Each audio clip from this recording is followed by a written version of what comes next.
The value of this particular software solution to this network and affiliates and other networks is today it's like asking you what the value of Google Maps is on your phone.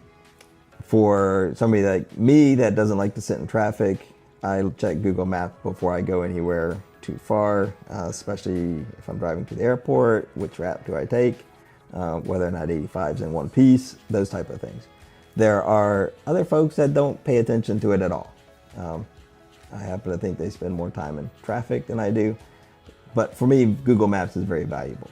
These markers we're inserting in the software we sell to insert these markers is kind of like that. Today, the broadcast requirement is all about making sure distribution rights are adhered to. So making sure that our customers don't distribute content over the internet that they don't have the right to distribute. They don't make any money off that, but when they do it right, they don't lose any money.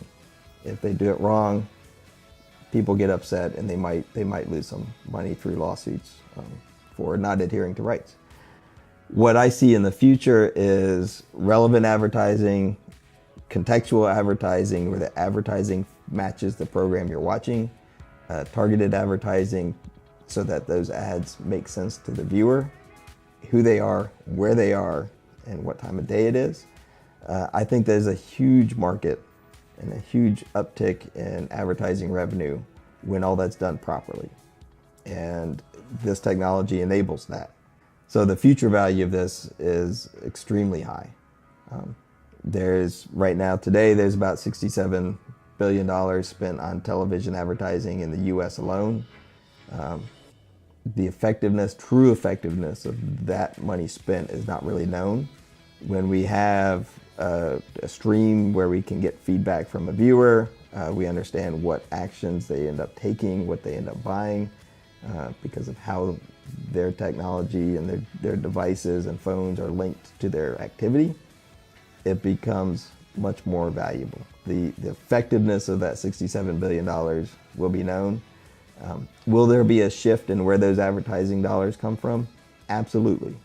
I don't think you're going to have Procter & Gamble spending the type of money they're spending today because they'll find that it's not always effective. But I think you'll have companies like mom and pop restaurants around the corner that aren't doing any video advertising today. They will be able to have a way to get their message out through video to the right people in the right location at the right time. Will the dollars per transaction get smaller? Probably, but companies like Google have figured out that they can make a pretty decent living off a lot of advertising spots for not a lot of money each one.